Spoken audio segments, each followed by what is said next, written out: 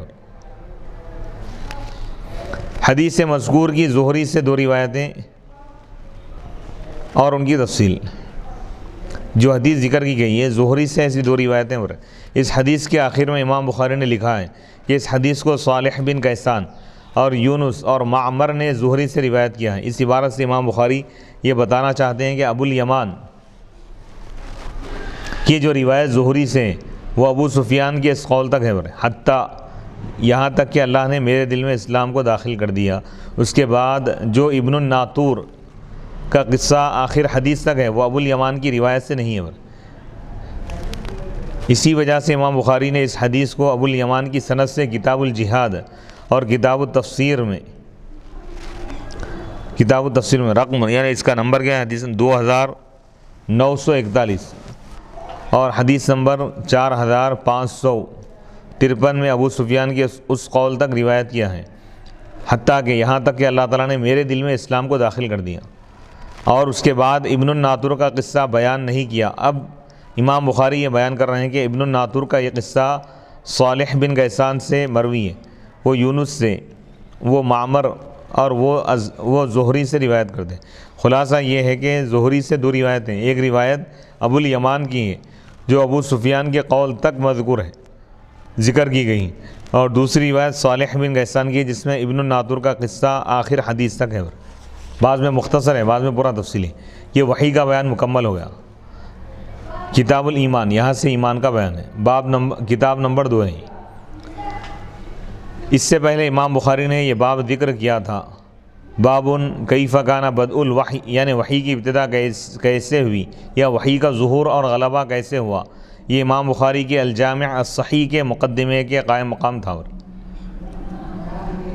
اسی لیے امام بخاری نے کتاب سے ابتدا نہیں کی بلکہ باب سے ابتدا کی، پھر اپنی الجامع الصحیح میں مختلف کتب ذکر کی، مختلف کتابیں ذکر کی، مثلا کتاب الایمان، کتاب العلم، کتاب الطہارت، کتاب الصلاۃ، کتاب الزکوٰۃ، کتاب الحج، کتاب الصوم اور کتاب البیوع، کتاب الایمان کو، اس کے علاوہ اور کئی کتب ہے۔ کتاب الایمان کو باقی جو مضامین ہیں کتب ہے اس پر ان کو مقدم کیا، کتاب الایمان کو پہلے لائیں، مقدم کا مطلب پہلے لے کے آنا، کیونکہ تمام احکام شرعیہ کے قبول ہونے کا دار و مدار ایمان پر ہے، یعنی تمام عبادتوں کی مقبولیت کا دار و مدار ایمان کی صحت پر ہے، ایمان کے درستگی پر ہے، ایمان کی تکمیل پر ہے، ایمان کے کامل ہونے پر۔ ایمان جب تک نہ ہو کوئی عمل مقبول نہیں، تو اس لیے امام بخاری رحمۃ اللہ علیہ ایمان کا بیان پہلے لے گئے۔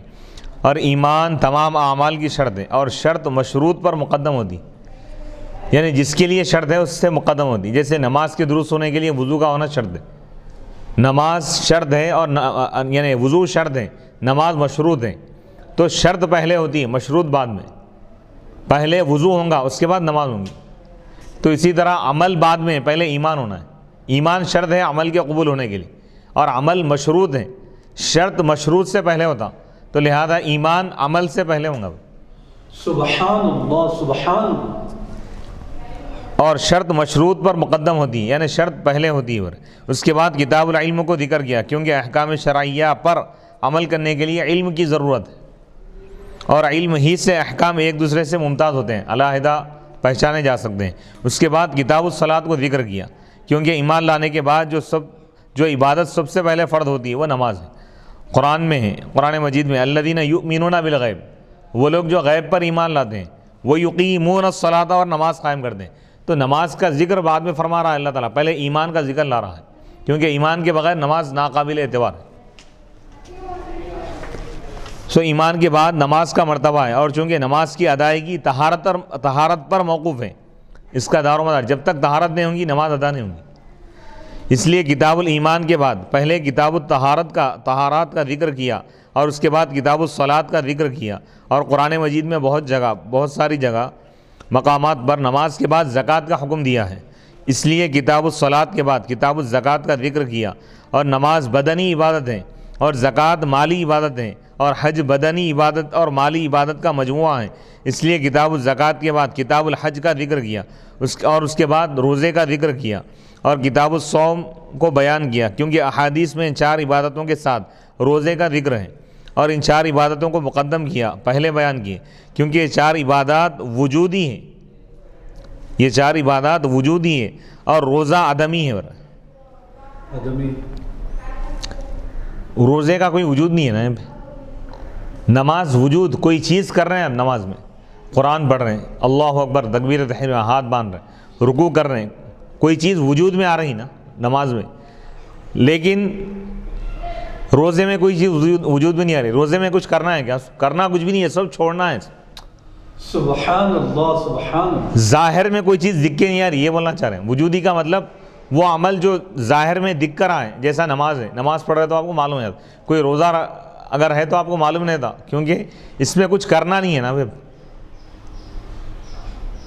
چھوڑنے کا نام روزہ ہے، کھانے پینے کو چھوڑنے کا نام روزہ ہے نا بھائی، تو یہ آدمی عبادت ہے۔ ورے روزہ آدمی ہے، اور وجودی کو آدمی پر شرف ہوتا ہے، بزرگی حاصل ہوتی، وہ عبادت جس کا تعلق وجود سے ہو، جس کے ادا کرنے کے لیے کوئی چیز وجود میں لانا پڑتا ہے، تو وہ افضل ہے۔ ورے اس عبادت سے جس میں کوئی چیز وجود میں نہیں آتی، ہر چیز چھوڑ دی جاتی۔ عبادات کے بعد معاملات شروع کیے، اور کتاب البیوع، کتاب الاجارہ یعنی خرید و فروخت کا بیان، کتاب الاجارہ اجارے کا بیان، اس کے علاوہ دیگر چیزوں کو آپ نے ذکر کیا۔ اجارہ کوئی چیز کرائے پر دے رہے ہیں کسی کو، یعنی کسی مزدور وغیرہ کو کرائے پہ لے رہے ہیں، اجرت پہ اس سے کام لے رہے ہیں، تو اس کا بیان ہے۔ پھر ہر کتاب کے تحت اس کے ذیل میں کئی کتب کو ذکر کیا، جیسے کتاب الطہارہ میں کتاب الوضو ہے، کتاب الغسل ہے، کتاب الحیض ہے، اور کتاب التیمم کو ذکر کیا، اور کتاب الصلاۃ میں کتاب مواقیت الصلاۃ نماز کے اوقات کا بیان ہے، کتاب الاذان اذان کا بیان ہے، کتاب الجمعہ جمعہ کے بارے میں ہے، کتاب الصلاۃ الخوف صلاۃ الخوف کا بیان ہے، کتاب العیدین عیدین کی نماز کا بیان ہے، کتاب الوتر وطر کی نماز کا بیان ہے، کتاب الاستسقاء بارش کے لیے جو دعا کی جاتی ہے نماز پڑھی جاتی ہے اس کا بیان ہے، کتاب الکسوف سورج گرہن کی نمازوں کا بیان، کتاب السجود القرآن، کتاب تقصیر الصلاۃ نماز کو کم کرنے کا بیان یعنی قصر پڑھنے کا بیان، کتاب التہجد تہجد کا بیان، کتاب السہوی سجدے سہو کا بیان، کتاب الجنائز کو ذکر کیا۔ اسی طرح باقی کتب بھی کئی کتب پر مشتمل ہیں، یعنی باقی کتب سے مراد جیسے کتاب الصلاۃ ہے، کتاب الایمان، اور جتنے بھی کتاب کے نام سے جتنے مضامین بیان کیے، جتنے ٹاپکس لے کے آئے، وہ سب اس کے تحت بھی کئی مضامین ہیں پر ذیلی، اور وہ ضمنی کتب دراصل ابواب کے حکم میں ہے۔ سب ٹائٹل ایمان کے لغوی معنی، ایمان کے معنی کیا ہیں؟ علامہ سید محمد بن محمد مرتضی حسینی زبیدی فرماتے ہیں ایمان کے معنی ہے تصدیق کرنا۔ علامہ زمخشری نے الاساس میں اسی پر اعتماد کیا ہے، بھروسہ کیا ہے، اس بات کو معتبر قرار دی، اور لغویین لغت کے جو ماننے والے لینگویج وغیرہم تمام اہل علم اس پر متفق ہے۔ اور علامہ زمخشری نے کشاف میں کہا ہے، ان کی ایک تفسیر ہے تفسیر کشاف، جس پر کوئی شخص ایمان لایا اس نے اس کو تکذیب سے مأمون اور محفوظ کر دیا، جھٹلانے سے۔ کیا مطلب؟ جس کو مان لیا، آمنا یومنو کا اصل معنی آتے ہیں امن دینا، امن عطا کرنا، پیس۔ تو جس کو مان لیا گویا کہ وہ اس کو جھٹلانے سے محفوظ کر دیا، مطلب اس کو اطمینان دلا دیا کہ میں اب تم کو نہیں جھٹلاؤں گا، بے خوف کر دینے کے معنی سے، یعنی میں اب تم کو مان چکا ہوں، اب میری طرف سے آپ کو جھٹلانے کا کوئی خطرہ نہیں، یہ معنی ہے۔ اور ایمان کے معنی ہے اذعان، یعنی ماننا اور قبول کرنا، اور یہ اعتراف کے معنی کو متضمن ہے، شامل ہے، مان لینا کسی چیز کو۔ ایمان ماننے کا نام ہے، جاننے کا نام ایمان نہیں ہے۔ سبحان اللہ سبحان اللہ، دل سے جب مان لیا کہ اللہ ایک ہے تو اب وہ مومن ہو گیا۔ محمد عربی صلی اللہ علیہ وسلم اللہ کے بندے اور رسول ہے، مومن ہو گیا۔ قرآن اللہ کا کلام ہے، یہ مان لیا تو وہ مومن ہو گیا، یعنی ایک جملے میں مومن ہو جائیں گا دل سے اگر مان لیا تو بس۔ الازہری نے کہا ایمان کی اصل ہے امانت کے صدق میں داخل ہونا، جس طرح اس نے زبان سے تصدیق کی ہے اسی طرح دل سے بھی تصدیق کی ہے تو وہ مومن ہے۔ یعنی اس کے معنی یہ ہے کہ بھائی ایمان کے معنی امانت داری میں سچا ہونا، یعنی ان جب زبان سے بول رہا تو دل سے بھی مان رہا، یہ معنی ہے ان سچا ہے ماننے میں۔ اسی طرح دل سے بھی تصدیق کی تو وہ مومن ہے، اور جس نے دل سے تصدیق نہیں کی، دل سے نہیں مانا، تو وہ اس امانت کو ادا کرنے والا نہیں ہے۔ زبان سے برا لیکن دل سے اگر نہیں مانا مومن نہیں ہو۔ جو اللہ تعالیٰ نے اس کے پاس رکھی تھی، جو امانت رکھی اللہ تعالیٰ اس کے پاس رکھا، تو وہ گویا کہ وہ امانت ادا کرنے والا نہیں ہے اگر دل سے نہیں مانا، وہ منافق ہے۔ زجاج نے کہا ایمان کے معنی شریعت کو اور نبی صلی اللہ علیہ وسلم اللہ کے پاس سے جو کچھ لائے اس کو قبول کرنا ہے، اس کا اعتقاد رکھنا، عقیدہ رکھنا ہے، اس کو سچ ماننا ہے اور دل سے اس کی تصدیق کرنا ہے۔ امام راغب اصفہانی نے کہا ہے کبھی ایمان کا اطلاق اس شریعت پر کیا جاتا ہے جس کو نبی صلی اللہ علیہ وسلم لے کر آئے، اور کبھی حق کے ماننے اور قبول کرنے کو ایمان کہا جاتا ہے۔ اور ایمان تین چیزوں کا مجموعہ ہے: تصدیق بالقلب، دل سے تصدیق کرنا، ماننا، زبان سے اقرار کرنا، اور عمل بالارکان، اور اعضاء سے اپنے ہاتھ پیر سے اس پر عمل کرنا، اور ان میں سے کسی ایک کو بھی ایمان کہا جاتا ہے۔ ایمان کے شرعی معنی، اصل ایمان تو دل سے ماننے کا نام ہے، اس لیے قرآن کی آیت ہے قالت الاعراب آمنا، اعرابیوں نے کہا، دیہاتیوں نے کہا کہ آمنا، ہم ایمان لائے۔ اے رسول آپ فرما دیجئے قل لم تؤمنوا، اے رسول آپ ان سے فرما دیجئے کہ تم ایمان نہیں لائے، ولکن قولوا اسلمنا، لیکن تم یہ کہو کہ ہم اسلام قبول کیا، یعنی زبان سے بول رہے تھے لوگ ولما يدخل الایمان فی قلوبکم، ابھی تک تمہارے دلوں میں اسلام داخل نہیں ہو، ایمان داخل نہیں ہو۔ تو ایمان کا تعلق دل کی گہرائیوں سے ہو رہا ہے۔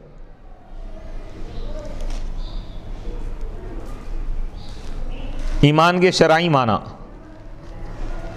جیسے مثال کے طور پہ اگر کوئی گونگا ہے، زبان سے کچھ بول نہیں سکتا، تو کیا ان مومن نہیں ہوگا؟ دل سے مان لیا تو مومن ہے بس۔ ایمان کے شرعی معنی، علامہ سعد الدین مسعود بن عمر تفتازانی رحمۃ اللہ علیہ فرماتے ہیں، نبی صلی اللہ علیہ وسلم کی اس چیز میں تصدیق کرنا جس کے متعلق بداہتاً معلوم ہو، واضح طور پر معلوم ہو کہ اس کو آپ لے کر آئے ہیں اور اس کا دین ہونا مشہور ہو، یعنی بغیر غور و فکر اور دلیل کے اس کا علم ہو۔ یعنی نبی صلی اللہ علیہ وسلم جو کچھ لائے ہیں ان تمام چیزوں کو اور حضور کو دل سے ماننا کہ یہ حق ہے، تو یہ ایمان ہے۔ جیسے اللہ تعالیٰ کا واحد ہونا، ایک ہونا ہے، 5 نمازوں کا فرض ہونا ہے اور شراب کا حرام ہونا ہے، جو چیز اجمالی ہو اس کا اجمالی ملاحظہ کافی ہے، اجمالی طور پہ اس کو مان لینا، یعنی جو کچھ نبی لائے ہیں وہ بالکل برحق ہے، اتنا بول دینا یہ اجمالی ہے۔ اور جو چیز تفصیلی ہو اس کا تفصیلی ملاحظہ ضروری، تفصیلی طور پر اس کو ماننا ضروری ہے، حتیٰ کہ یہاں تک کہ اگر اس سے نماز کی فرضیت کا سوال کیا جائے اور وہ اس کی تصدیق نہ کرے، یا اس سے شراب کے حرام ہونے کا سوال کیا جائے اور وہ اس کی تصدیق نہ کرے تو وہ کافر ہوگا۔ نماز فرض ہے یا نہیں ہے تو نہیں مان رہا، بھی کچھ بول رہا ہی نہیں، تو اس کا مطلب یہ ہے کہ کافر ہوگا، کیونکہ یہ تو واضح ہے نا، نماز کا فرض ہونا، شراب کا حرام ہونا۔ ایمان کی یہ تعریف مشہور ہے اور جمہور علماء اسلام کا یہی موقف ہے، یعنی جو واضح احکام ہے اس کے بارے میں تردد نہیں کرنا، فوراً بول سکتا کہ بھئی یہ فرض ہے، یہ واجب ہے، یہ ایسا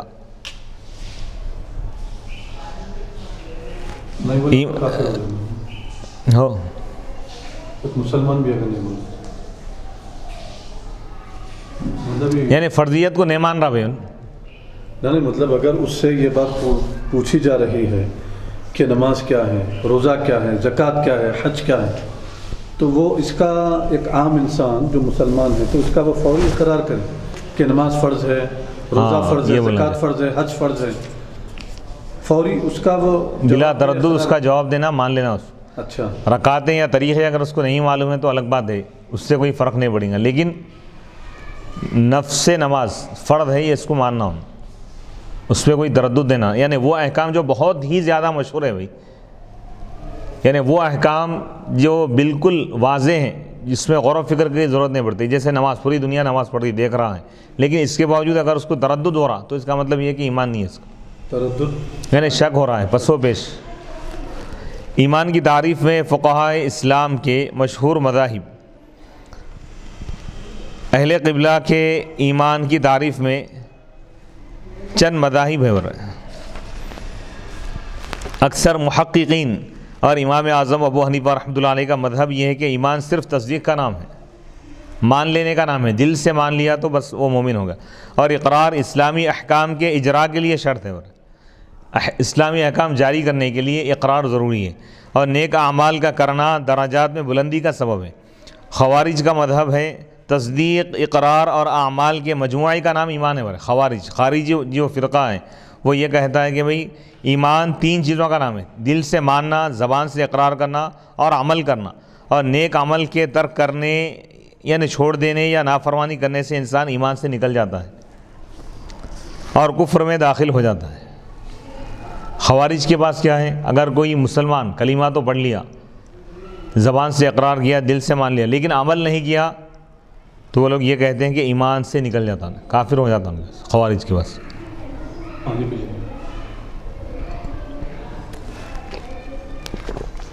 معتزلہ کا مذہب ہے تصدیق، اقرار اور اعمال کے مجموعے کا نام ایمان ہے، اور گناہ کبیرہ کے ارتکاب سے انسان ایمان سے نکل جاتا ہے، کیونکہ جز کی نفی سے کل کی نفی ہو جاتی ہے۔ یعنی ایمان کے 3 اجزاء ہیں، 3 حصے ہیں، 3 پارٹ ہیں۔ پارٹ 1 کیا ہے، تصدیق، دل سے ماننا۔ سیکنڈ پارٹ اقرار، زبان سے اس کا اظہار کرنا۔ تھرڈ پارٹ ہے عمل کرنا۔ ایک جز بھی اگر نکل گیا تو اب کل چیز ختم ہوگی، یعنی دل سے مان رہا، زبان سے اقرار کرا لیکن عمل نہیں کرا یا گناہ کبیرہ کرا تو ایک جز کم ہو گیا، اس کا عمل کا جو جز تھا وہ چھوٹ گیا، تو ایک جز، ایک پارٹ جب ختم ہو گیا تو پورا ختم ہے، وہ لوگ ایمان سے نکل گیا، لیکن وہ کافر نہیں ہوتا، اس نے تکذیب نہیں کی، ایمان اور کفر کے درمیان آیا تھا، نہ مومن ہے نہ کافر ہے، وہ یہ تو ہو ہی نہیں سکتا۔ کوئی بھی انسان 2 حالت سے کسی ایک حالت میں ہوں گا، یا تو مومن ہوں گا یا تو کافر ہوں گا، تیسری کوئی چیز نہیں ہے۔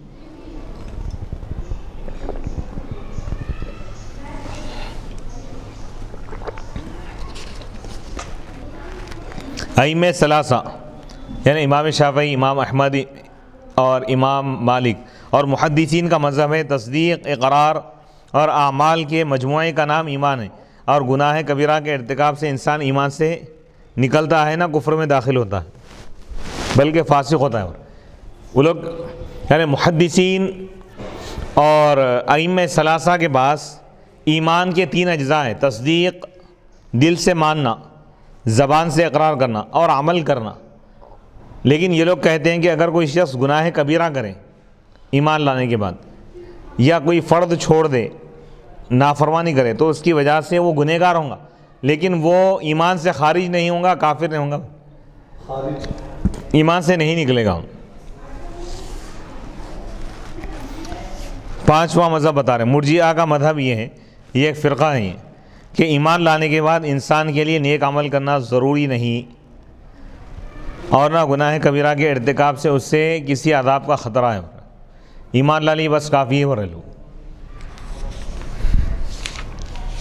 ہم نے یہاں پر ایمان میں صرف وہ مذاہب ذکر کیے ہیں جن پر صحیح البخاری کی احادیث کا سمجھنا موقوف ہے۔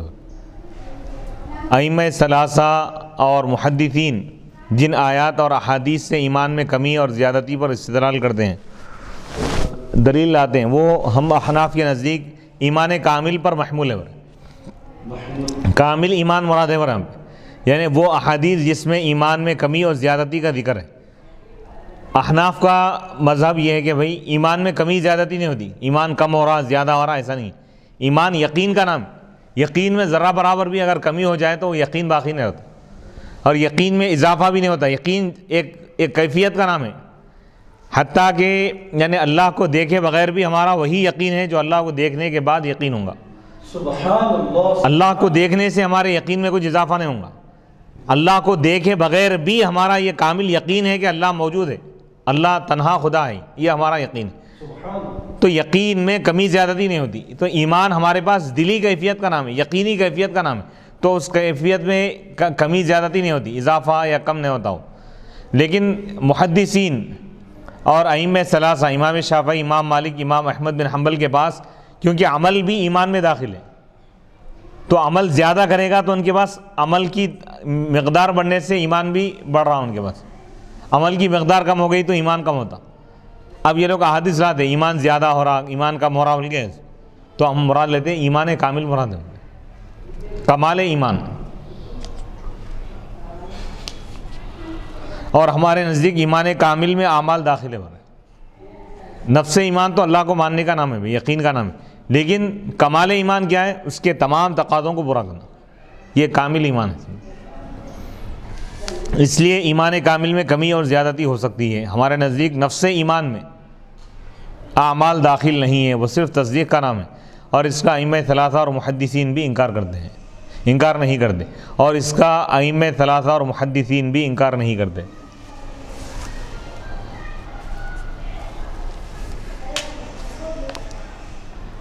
اس جگہ پر ایک بحث یہ بھی ہے کہ ائمہ ثلاثہ کے نزدیک یہ کہنا جائز ہے کہ میں انشاءاللہ مومن ہوں، اور امام اعظم ابو حنیفہ رحمۃ اللہ علیہ کے نزدیک یہ کہنا جائز نہیں ہے، بلکہ یہ کہنا ضروری ہے کہ میں یقیناً مومن ہوں۔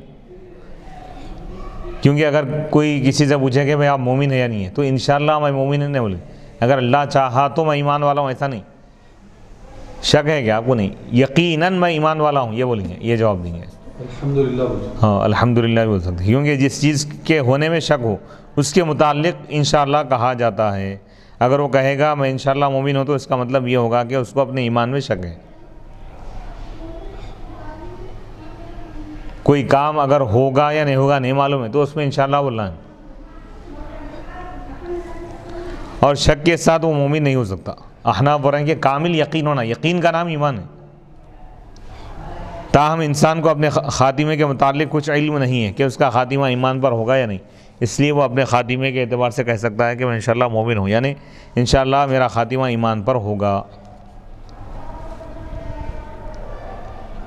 اس کے بعد اب اس تمہید کے بعد اب ہم امام بخاری رحمۃ اللہ علیہ کے عنوان کا ذکر کر کے اس کی تشریح ہم یہاں کر رہے ہیں۔ باب الایمانی وقول النبی صلی اللہ علیہ وسلم بنی الاسلام علی خمس وهو قول وفعل ويزيد وينقص۔ ایمان کا بیان ہے، اور وہ نبی پاک علیہ الصلوۃ والسلام کے اس ارشاد کا بیان ہے کہ اسلام کی بنیاد 5 چیزوں پر ہے. اسلام کی بیس 5 چیزوں پر ہے، اور وہ قول ہے. ایمان کیا ہے؟ قول اور فعل ہے، اور وہ زیادہ بھی ہوتا ہے اور کم بھی ہوتا ہے. یعنی کہنے کا نام ہے، زبان سے کہنا ہے، اور جسم سے کوئی عمل کرنا اعضاء کے ذریعے، یعنی قول و فعل کا نام ہے وہ. امام بخاری نے عنوان میں حدیث کا پہلا جملہ ذکر کیا ہے، اسلام کی بنیاد 5 چیزوں پر ہے. یہ مفصل حدیث نمبر 8 میں آ رہی ہے بخاری شریف. اس کے بعد امام بخاری نے فرمایا ایمان قول اور فعل ہے، اور وہ زیادہ بھی ہوتا ہے اور کم بھی ہوتا ہے. یہ ائمہ ثلاثہ اور محدثین کا مذہب ہے. پھر امام بخاری نے اس مذہب پر حسب ذیل آیات سے استدلال کیا ہے، فرمایا ہے، دلیل لائے ہیں. یہ آیت جو آ رہی ہے نیچے جو ذکر کی جا رہی ہے، قول اللہ تعالیٰ، اللہ تعالیٰ نے ارشاد فرمایا لِيَزْدَادُوا ایمانا مع ایمانہم.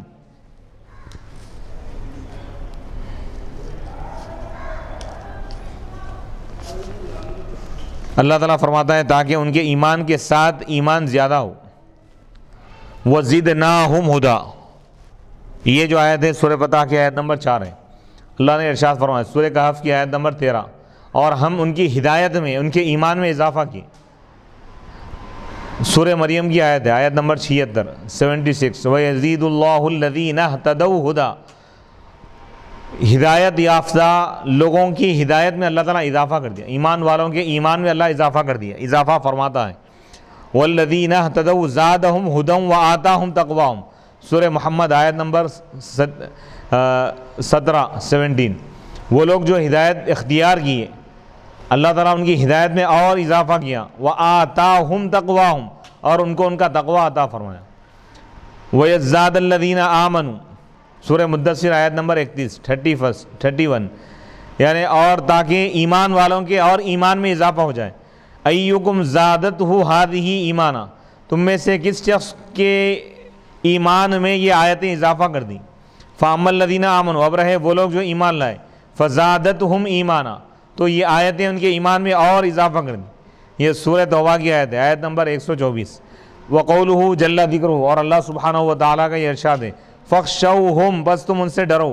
فزادہم ایمانا. تو یہ بات ان کے ایمان میں اضافہ کر دی. سورہ آل عمران آیت نمبر 173. وقولہ تعالی وما زادہم الا ایمانا وتسلیما. سورہ احزاب آیت نمبر 22.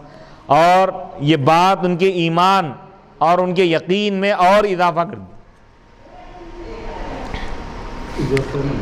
اور ایک حدیث میں یعنی اضافہ کرنا، بڑھا دینا، انکریج کرنا.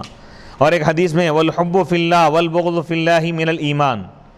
یعنی اللہ کے لیے محبت کرنا اور اللہ کے لیے دشمنی کرنا، یہ ایمان کا جز ہے. تو یہ محبت کرنا، محبت عمل کا نام ہے، دشمنی کرنا یہ عمل ہے، تو اس کو ایمان قرار دیا گیا. تو اس سے امام بخاری رحمۃ اللہ علیہ بتا رہے ہیں کہ عمل بھی ایمان میں داخل ہے.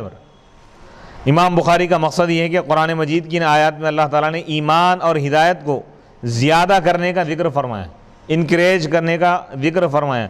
اور کمی اور زیادتی اعمال کی وجہ سے ہوتی ہیں. اس سے معلوم ہوا کہ اعمال ایمان میں داخل ہیں اور ایمان میں کمی اور زیادتی ہوتی ہے. ہم اس کے جواب میں یہ کہتے ہیں کہ ان آیات میں ایمان سے مراد ایمان کامل ہے. اور ہم احناف کے نزدیک بھی ایمان کامل میں اعمال داخل ہیں. ایمان کی 2 قسمیں ہو گئی، نفس ایمان، مطلق ایمان، وہ یقین کا نام ہے، اور ایک ہے ایمان کامل جس میں اعمال داخل ہے.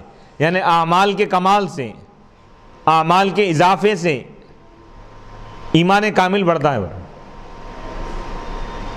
ایمان کا کمال بڑھتا ہے. اعمال کی کمی سے ایمان کامل میں کمی واقع ہوتی، نفس ایمان میں کمی زیادتی نہیں ہوتی. لہذا یہ آیات احناف کے خلاف نہیں ہیں. تاہم مزید وضاحت کے لیے ہم مفسرین سے ان آیات کی تفسیر یہاں پہ ہم پیش کر رہے ہیں. امام بخاری کی پیش کردہ آیات کی تفسیر امام ابو منصور محمد بن محمد ماتریدی سمرقندی حنفی سورہ فتح کی آیت نمبر 4 کی تفسیر میں فرماتے ہیں. اس آیت میں اللہ نے فرمایا تاکہ ان کے ایمان کے ساتھ ایمان اضافہ ہو. امام ماتریدی نے فرمایا کہ اس آیت کے 2 محمل ہیں، اس کے 2 معنی ہیں. سیدنا محمد صلی اللہ علیہ وسلم اور آپ کی کتاب پر ان کا ایمان. تمام رسولوں اور ان کی کتابوں پر ایمان کے ساتھ زیادہ ہو جائیں جن کی وہ پہلے تصدیق کر چکے تھے۔ یہ توجیہ صرف اہل کتاب کے ساتھ خاص ہے، یعنی یہودی جب ایمان لائیں گے حضور علیہ الصلوۃ والسلام پر، تو یہاں پہ بتا رہے ہیں کہ یہودیوں کے متعلق یہودی سابقہ انبیاء پر ایمان لائیں، اب حضور کی آمد پر حضور پر بھی ایمان لائیں، تو پہلے سے ایک ایمان تھا ان کا، اس ایمان میں یہ ایمان کا اضافہ ہو گیا۔ پہلے سے تورات اور انجیل کو مان لیے تھے، اب قرآن کو بھی مان، قرآن پر بھی ایمان لائے، تو یہ ایمان کا اضافہ ہوا۔ پچھلی آیتوں میں جو ان کا ایمان تھا اس کے ساتھ اس وقت لایا ہوا ایمان زیادہ ہو جائے، کیا مطلب؟ آیتیں تھوڑی آیتیں نازل ہوتی تھیں نا، ایک آیت نازل ہوئی اس آیت کو سن کر ایمان لا لی، اس کے بعد دوسری آیت نازل ہوئی وہ سن کر ایمان لی، جیسا آیتوں میں اضافہ ہو رہا، آیتیں نازل ہو رہی، جیسا آیتوں پر ایمان لا رہے ہیں تو ان کے ایمان میں یہ اس اعتبار سے اضافہ ہو رہا۔ جب پورا قرآن نازل ہو گیا اب کوئی اضافے کا تصور نہیں ہے، پورے قرآن پر ایک ساتھ ایمان ہے، ختم۔ امام فخر الدین محمد بن عمر رازی رحمۃ اللہ علیہ فرماتے ہیں، اس آیت کا مفہوم کیا ہے اس کو بیان کرتے ہوئے فرما رہے ہیں کہ اللہ تعالیٰ ان کو متعدد مختلف کئی احکام کا مکلف فرماتا تھا، یعنی اس حکم دیتا تھا کئی احکام پر عمل کرنے کا، اور وہ ان میں سے ہر حکم پر ایمان لاتے تھے اور اس کی تصدیق کرتے تھے۔ مثلا پہلے ان کو توحید کا حکم دیا، پہلے اللہ تعالیٰ فرمایا کہ اللہ پر ایمان لاؤ، اللہ کو مانو، تو وہ اس پر ایمان لائے۔ پھر ان کو اطاعت کرنے کا حکم دیا تو وہ اس پر ایمان لائے۔ پھر ان کو قتال جہاد کا حکم دیا اور حج کا حکم دیا تو وہ اس پر بھی ایمان لائے۔ بس ان کے پہلے ایمان کے ساتھ یہ ایمان زیادہ ہو گیا۔ پہلے وہ اصول اور معتقدات عقائد پر ایمان لائے تھے، پھر وہ فروع اور احکام شرعیہ پر ایمان لائے، تو اصول پر ایمان کے ساتھ فروع پر ان کا ایمان زیادہ ہو گیا۔ اصول پر ایمان لائے یعنی عقائد کو مان لیے پہلے، اس کے بعد جب احکام نازل ہوئے تو اس وقت احکام کو مان لی، ان احکام پر بھی ایمان لائے۔ جیسے یعنی معراج میں نماز فرض ہوئی، تو معراج میں جب نماز فرض ہوئی اس سے پہلے تک تو وہ لوگ عقائد پر یعنی اصول پر ایمان لا لیے تھے کہ اللہ ایک ہے، محمد عربی اللہ کے رسول ہے، اس کے بندے ہیں، جنت اور دوزخ برحق ہے، قیامت کا دن برحق ہے، عقائد پر ایمان لا لیے اصول پر۔ لیکن جب احکام نازل ہوئے بعد میں تو اس پر پھر ایمان لائے احکام پر، تو یہ ایمان کا اضافہ ہوا ہے۔ یعنی پہلے وہ اس پر ایمان لائے کہ اللہ واحد ہے، ایک ہے، اور سیدنا محمد صلی اللہ علیہ وسلم اس کے آخری رسول ہے، اور مرنے کے بعد دوبارہ زندہ کیا جائے گا، ان سے حساب لیا جائے گا اور ثواب و عذاب کا مرحلہ ہوگا۔ پھر اس پر ایمان لائے کہ نبی صلی اللہ علیہ وسلم نے جو بھی فرمایا ہے وہ حق اور ثواب ہے، اور اللہ اس کے رسول نے جو بھی حکم دیا ہے اس پر عمل کرنا واجب ہے۔ پہلے ان کا ایمان فطری تھا، اس کے بعد وہ غور و فکر کر کے ایمان لائے، تو یہ ایمان فطری پر زیادہ ایمان ہو گیا۔ ایمان فطری پر زیادہ ایمان، فطری یعنی کیا مطلب؟ بغیر غور و فکر کے اللہ کے رسول کے فرمان پر ایمان لا لی فوراً۔ اس کے بعد میں جب غور و فکر کریں، غور و فکر کرنے کے بعد ان کے عقل کے ذریعے سے بھی وہ لوگ مان لیے دوبارہ۔ ایک فطری ایمان ہے، ایک عقلی ایمان ہے۔ سورہ کہف آیت نمبر 13 میں فرمایا، اور ہم نے ان کی ہدایت کو زیادہ کر دیا، وَزِدْنَاهُمْ هُدًى۔ اس کی تفسیر میں امام منصور ماتوریدی فرماتے ہیں کہ اس آیت کے معنی ہے ہم نے ان کو ان کی ہدایت پر ثابت اور برقرار رکھا۔ وہ لوگ جو ہدایت لا لیے تھے اس ہدایت پر ہم ان کو استقامت، اس پر ان کو ہم قائم و دائم رکھیں۔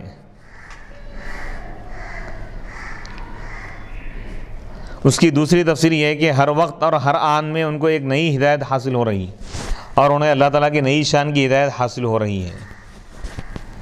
سورہ مریم آیت نمبر 76 میں اللہ تعالیٰ نے فرمایا، جن لوگوں نے ہدایت پائی، والذین اہتدوا زادہم ھدی وآتاہم تقواہم، یعنی سورہ مریم کی جو آیت ہے، وَيَزِيدُ اللَّهُ الَّذِينَ اهْتَدَوْا هُدًى، اور جن لوگوں نے ہدایت پائی اللہ ان کی ہدایت کو زیادہ کر دیتا ہے۔ اس کی تفسیر میں امام منصور فرماتے ہیں اس کے معنی ہے جب وہ ہدایت پالیں تو اللہ تعالیٰ ان کو توفیق دیتا ہے اور وہ اللہ تعالیٰ کی وحدانیت کو پہچان لیتے ہیں۔ اور وہ ان کو اطاعت کی توفیق دیتا ہے جس وقت ان کی ہدایت کی طرف رغبت ہوتی ہے، وہ اس کو طلب کرتے ہیں تو اللہ تعالیٰ ان کی ہدایت کی توفیق عطا فرماتا ہے، ان کو ہدایت کی توفیق عطا فرماتا ہے۔ امام فخر الدین محمد بن عمر رازی رحمۃ اللہ علیہ اس آیت کی تفسیر میں فرماتے ہیں، اس کی مثال یہ ہے کہ ایمان ہدایت ہے، اور ایمان میں اخلاص ہدایت میں زیادتی ہے، اور اخلاص اسی وقت حاصل ہوگا جب ایمان حاصل ہو جائے گا۔ پھر پس جس نے ایمان کی ہدایت پالی، اللہ تعالیٰ اس ہدایت میں اخلاص کو زیادہ کر دیتا ہے، بڑھا دیتا ہے۔ سورہ محمد کی آیت نمبر 17، والذین اہتدوا زادہم ھدی وآتاہم تقواہم، جن لوگوں نے ہدایت پائی اللہ ان کی ہدایت کو زیادہ کر دیا اور انہیں ان کا تقوی عطا فرمایا۔ امام ابو منصور ماتوریدی اس کی تفسیر میں فرماتے ہیں، اس کے معنی ہے مؤمنین آپ کے ارشادات غور سے سنتے ہیں اور آپ سے زیادہ ہدایت طلب کرتے ہیں اور انہیں ان کا تقوی عطا فرمایا۔ مراد یہ ہے کہ ان کو وہ چیز عطا فرمائی جس کی وجہ سے وہ اللہ تعالیٰ کے حکم کی مخالفت کرنے سے ڈرتے ہیں، یعنی ان کو یہ توفیق عطا فرمائی کہ وہ اللہ کے احکام کی مخالفت کرنے سے ڈرتے ہیں۔ امام فخر الدین محمد بن عمر رازی رحمۃ اللہ علیہ اس آیت کی تفسیر میں فرماتے ہیں، ان کی ہدایت میں زیادتی فرمائی، یعنی پہلے وہ ہدایت یافتہ تھے، پھر ان کو ہدایت دہندہ بنا دیا، ہدایت دینے والا بنا دیا۔ وہ ہادی تھے، وہ لوگ مہتدی تھے، اللہ تعالیٰ ان کو ہادی بنا دی اور ان کو ان کا تقوی عطا فرمایا، یعنی جس کام کے حلال ہونے کا انہیں یقین نہیں تھا اس میں وہ ہاتھ ڈالنے، یعنی جس کام کے حلال ہونے میں انہیں یقین نہیں ہوتا اس میں وہ ہاتھ ڈالنے اور اس میں وہ ہاتھ نہیں ڈالتے اور احتیاط پر عمل کرتے ہیں۔ سورہ مدثر آیت نمبر 31، وَيَزْدَادَ الَّذِينَ آمَنُوا ایمانا، اور ایمان والوں کا، تاکہ ایمان والوں کا ایمان زیادہ ہو جائے۔ امام ابو منصور ماتوریدی رحمۃ اللہ علیہ اس کی تفسیر میں فرماتے ہیں، امام اعظم ابو حنیفہ رحمۃ اللہ علیہ اس قسم کی آیات میں فرماتے ہیں ان کے ایمان پر ان کے ایمان کی تفسیر زیادہ ہو گئی، کیونکہ وہ پہلے اللہ تعالیٰ کی توحید پر ایمان لائے، پھر انہوں نے اقرار کیا کہ اللہ تعالیٰ ہی ہر چیز کی تخلیق کرتا ہے اور وہی ہر اطاعت کا حکم دیتا ہے، اور ان کے اس اقرار میں سب رسولوں کی تصدیق ہے اور ان کی نازل کی ہوئی تمام کتابوں کی تصدیق ہے، اور اس کی نازل کی ہوئی تمام کتابوں کی تصدیق ہے۔ اور یہ بھی ہو سکتا ہے کہ ایمان کے زیادہ ہونے سے ایمان پر دوام اور ثابت قدم رہنا مراد ہو، یعنی ایمان پر ہمیشہ قائم و دائم رہتے ہیں لوگ۔ امام فخر الدین محمد بن عمر رازی رحمۃ اللہ علیہ اس آیت کی تفسیر میں فرماتے ہیں، ایمان میں زیادتی سے مراد یہ ہے کہ جب انسان اپنے ذہن میں اس معنی کو حاضر کر لیتا ہے کہ اللہ تعالیٰ ہر چیز کا عالم ہے، ہر چیز پر قادر ہے اور وہ ہر چیز کا خالق ہے اور ہر قسم کے نقص اور عیب سے بری ہے، تو پھر وہ اللہ تعالیٰ کی توحید کے بہت سے دلائل پر مطلع ہو جاتا ہے۔ اگر یہ اعتراض کیا جائے کہ تمہارے نزدیک ایمان میں کمی اور زیادتی نہیں ہوتی تو پھر اس آیت کی کیا توجیہ ہے؟ اس کا جواب یہ ہے کہ ایمان میں زیادتی سے مراد ہے ایمان کے ثمرات، اس کے آثار اور اس کے لوازم میں زیادتی ہے۔ ایمان کی جو برکتیں ہیں، اس کے جو پھل ہیں، اس میں اللہ تعالیٰ اضافہ فرمائے۔ سورہ توبہ آیت نمبر 124، منافقین نے کہا اس صورت نے تم میں سے کس کے ایمان کو زیادہ کر دیا؟ ایکم زادت ہذہ ایمانا، سو جو ایمان لائیں تو اس صورت نے ان کے ایمان کو بڑھا دیا، ان کے ایمان میں اضافہ کر دیا۔ امام ابو منصور ماتوریدی حنفی رحمۃ اللہ علیہ اس آیت کی تفسیر میں فرماتے ہیں، اہل ایمان کے سامنے جب اسلام کی حقانیت پر دلائل اور براہین دلیلیں آتے تو ان کا ایمان اور قوی ہو جاتا، طاقتور ہو جاتا، اور ان کے ایمان کے زیادہ ہونے کے معنی یہ ہے کہ وہ اپنے ایمان پر دائم اور قائم اور ثابت قدم رہتے، اور جب بھی احکام اور فرائض نازل ہوتے تو وہ ان کی تصدیق کرتے، اور ان کے ایمان کے زیادہ ہونے کے معنی یہ بھی ہے کہ ان کی نیکیاں زیادہ ہوتی۔ امام فخر الدین محمد بن عمر الرازی رحمۃ اللہ علیہ اس آیت کی تفسیر میں فرماتے ہیں کہ مؤمنین کے ایمان کے زیادہ ہونے کے معنی یہ ہے کہ جب بھی کوئی آیت نازل ہوتی تو وہ اس کا اقرار کر دیں اور یہ اعتراف کر دے کہ اللہ کی جانب سے حق ہے، مان لیتے۔ آل عمران، سورہ آل عمران آیت نمبر 173 میں، فخشوہم، بس تم ان سے ڈرو، فزادہم ایمانا، بس اللہ نے ان کے ایمان کو زیادہ کر دیا، بڑھا دیا۔ اس کی تفسیر میں امام ابو منصور ماتوریدی حنفی فرماتے ہیں، منافقین نے مسلمانوں سے کہا کہ لوگ تمہارے خلاف جمع ہو گئے ہیں، سو تم ان سے ڈرو، لوگوں سے ڈرو، تو اللہ تعالیٰ نے مسلمان کے ایمان کو بڑھا دیا، زیادہ کر دیا، یعنی ان کی جرأت ان کی قوت اور دین پر صلابت مضبوطی کو اللہ نے زیادہ کر دیا، اور اپنے رب پر ان کو جو یقین تھا اس کو اور قوی کر دیا۔ فخشوہم فزادہم ایمانا۔ امام فخر الدین محمد بن عمر رازی رحمۃ اللہ علیہ اس آیت کی تفسیر میں فرماتے ہیں، مومنین کے ایمان میں زیادتی اضافے سے مراد یہ ہے کہ جب مومنوں نے، ایمان والوں نے کفار سے ڈرانے والے کی بات سنی تو انہوں نے اس کی طرف کوئی توجہ نہیں کی، بلکہ ان کے دلوں میں کفار سے جہاد کرنے کا عزم، ارادہ اور مؤکد مضبوط ہو گیا۔ یعنی مسلمانوں کو لوگ ڈرانے لگے کہ کفار جمع ہو گئے، تم کو مار دیں گے، ختم کر دیں، تو لوگ ڈرے نہیں اور ایمان میں اضافہ ہو گیا۔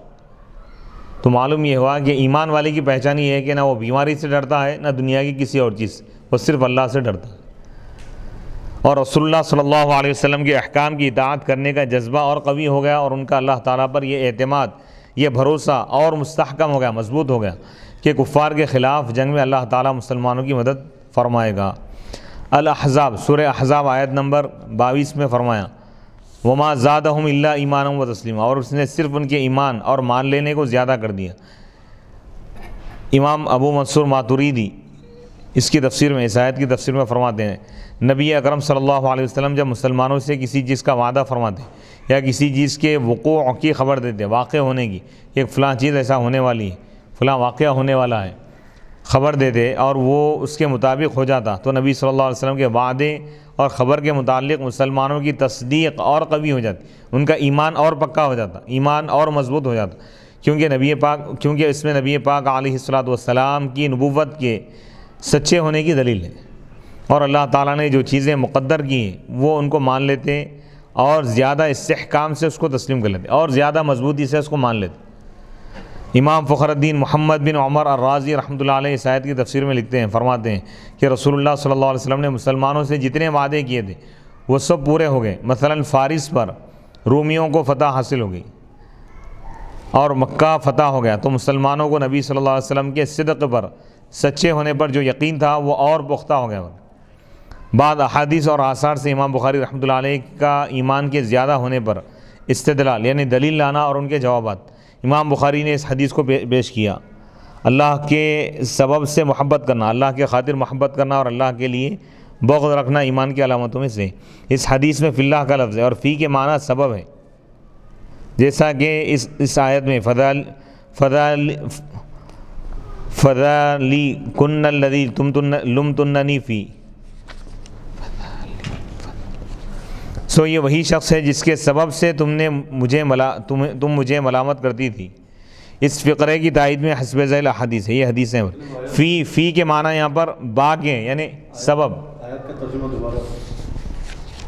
یہ وہی شخص ہے جن کے سبب سے تم مجھے ملامت کرتی تھی، یعنی حضرت یوسف علیہ السلام کا واقعہ ہے کہ عزیز مصر کے بادشاہ کی جو بیوی حضرت یوسف علیہ السلام پر جب فریفتہ ہو گئی تو مصر کے عورتوں نے اعتراض کیا تھا، طعنہ دیا تھا کہ بادشاہ کی بیوی ہو کر ایک غلام سے محبت کر رہی ہیں، تو وہ ان کے لیے ریفریشمنٹ رکھے، دعوت دیے، بلائے، فروٹ ان کے ہاتھوں میں تھما دیے، چاقو دے دیے، یوسف علیہ السلام سے بولے کہ ان کے سامنے سے گزرو۔ جب یوسف علیہ السلام ان کے سامنے سے گزرے اور حسن یوسف پر جب ان کی نگاہ پڑی تو وہ لوگ میوے کاٹنے کے بجائے اپنے انگلیاں کاٹ لی اور کہنے لگے قلنا حاشا للہ ما ھذا بشرا، اللہ کی قسم یہ بشر انسان نہیں ہے، یہ تو ایک معزز فرشتہ ہے۔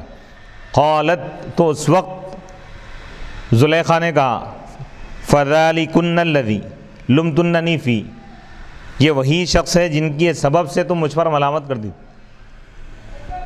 تو فی یہاں پر با کے معنی میں یہ بتانا چاہ رہے ہیں، والحب فی اللہ والبغض فی اللہ، یعنی اللہ کے سبب سے، اللہ کے لیے کسی سے محبت کرنا، اللہ کے لیے کسی سے دشمنی کرنا۔